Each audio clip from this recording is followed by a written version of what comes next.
ప్రధానంగా వినిపిస్తున్న సమస్య ఫారం 3A అందుబాటులో లేకపోవడం.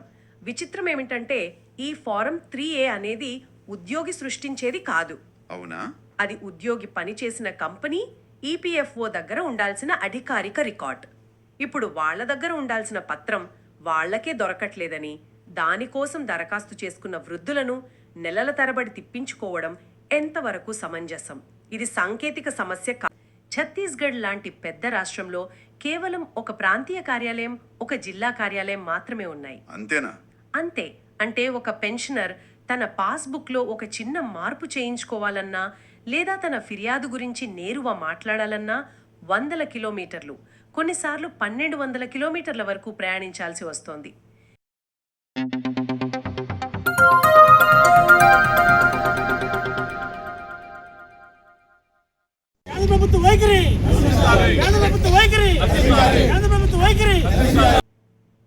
నమస్కారం.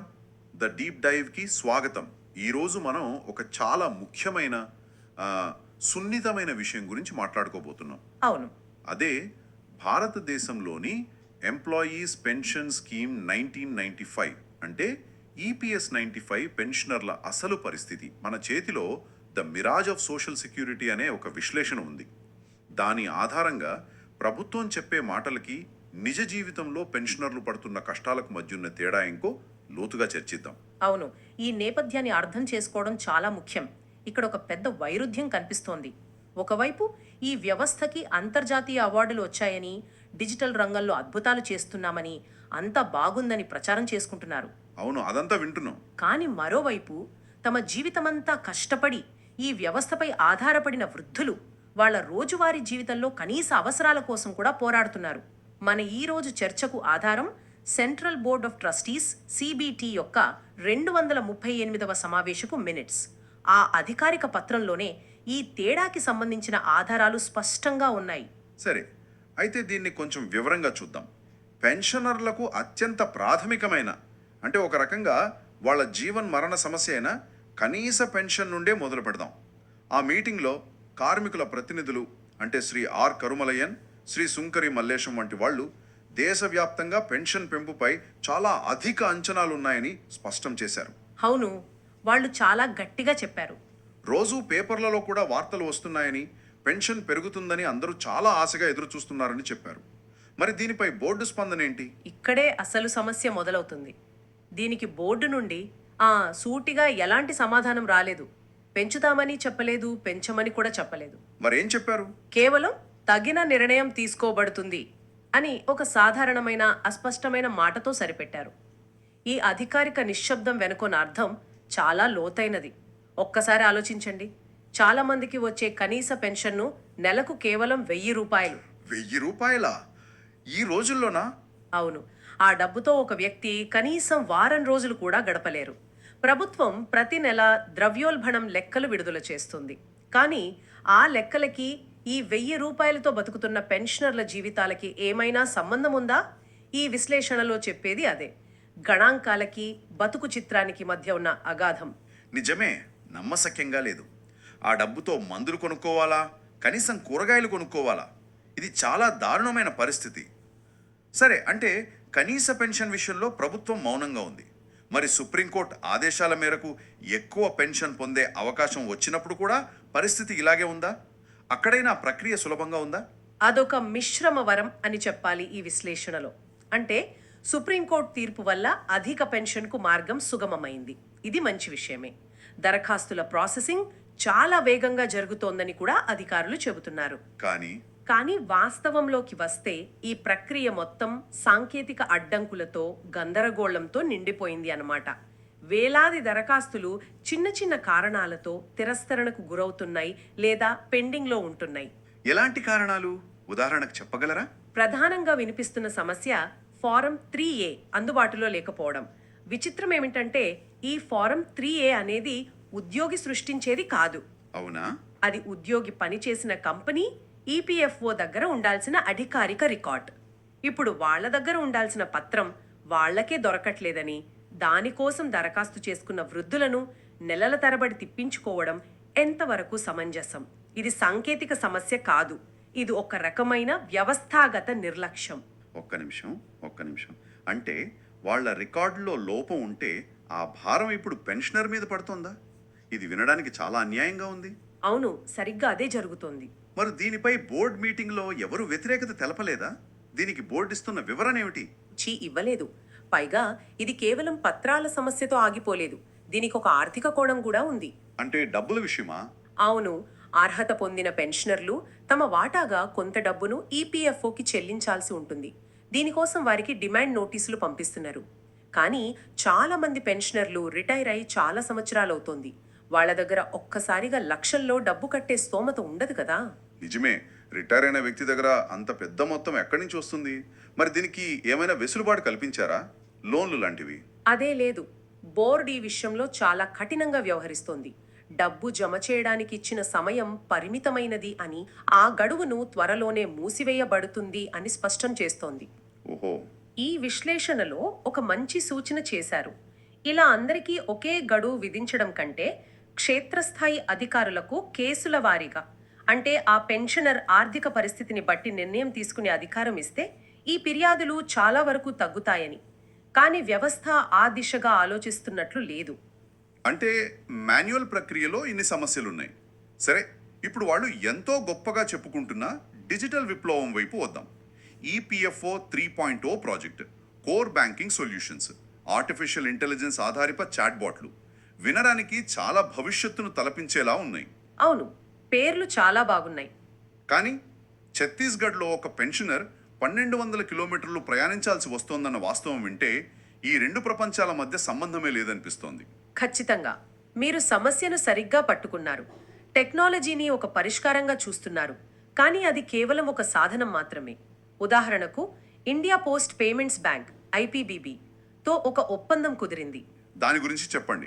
దీని ప్రకారం పోస్ట్ మ్యాన్ ఇంటి వద్దకే వచ్చి 50 రూపాయల రుసుముతో డిజిటల్ లైఫ్ సర్టిఫికేట్ డిఎల్సి జారీ చేస్తారు. ఇది మంచానికే పరిమితమైన వారికి, వృద్ధులకు ఒక వరం లాంటిదే. ఇది మంచి విషయమే కదా.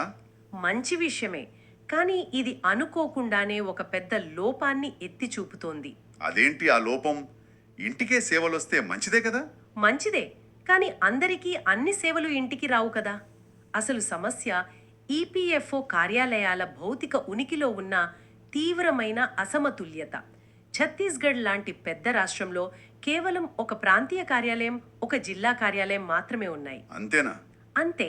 అంటే ఒక పెన్షనర్ తన పాస్బుక్లో ఒక చిన్న మార్పు చేయించుకోవాలన్నా, లేదా తన ఫిర్యాదు గురించి నేరుగా మాట్లాడాలన్నా 100 కిలోమీటర్లు, కొన్నిసార్లు 1200 కిలోమీటర్ల వరకు ప్రయాణించాల్సి వస్తోంది. హిమాచల్ ప్రదేశ్లోని మారుమూల గ్రామాలని పెన్షనర్కి స్మార్ట్ ఫోన్ వాడటం కంటే దగ్గరలోని తహసీల్ ఆఫీస్లో ఒక ఈపీఎఫ్ఓ కౌంటర్ ఉంటే ఎక్కువ ఉపయోగం ఉంటుంది.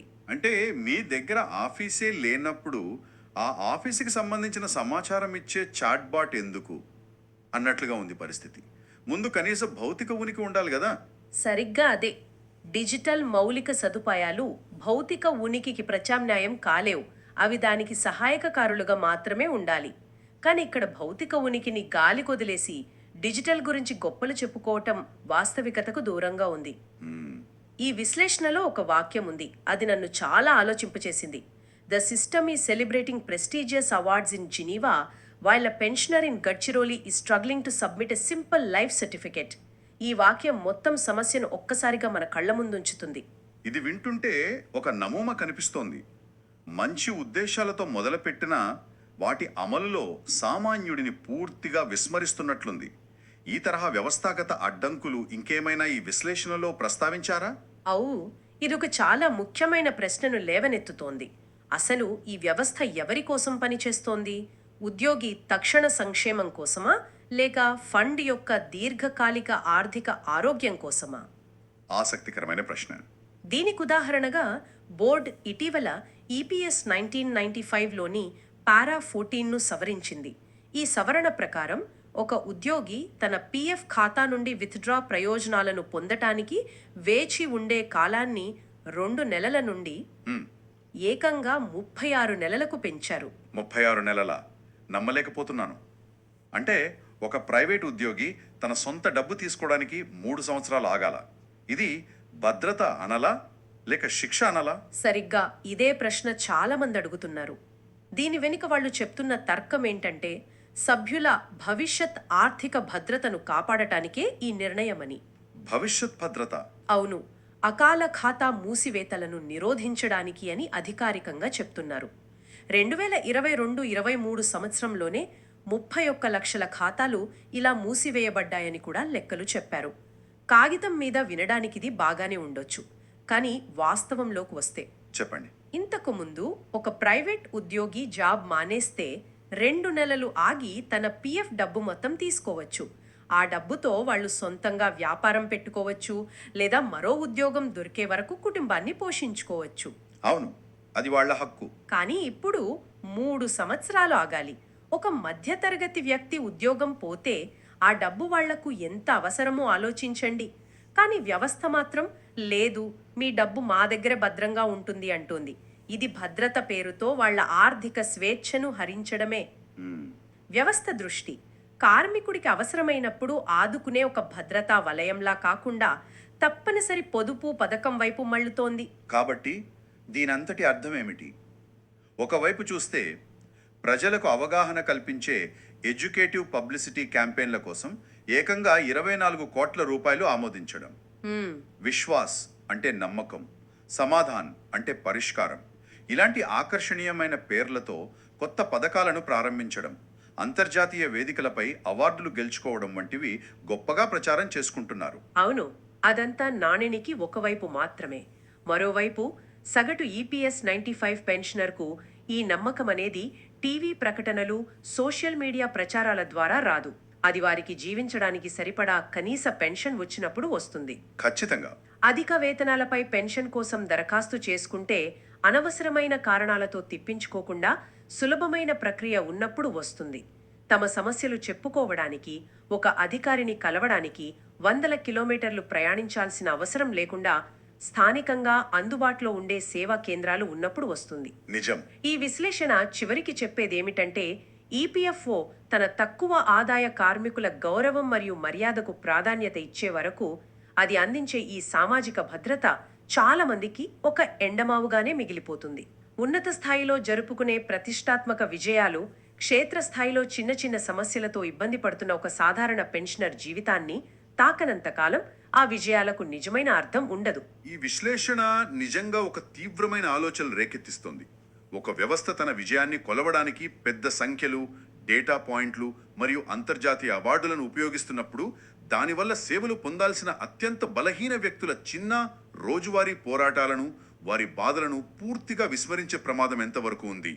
దీని గురించి మనం ఆలోచించాల్సిన అవసరం ఎంతైనా ఉంది.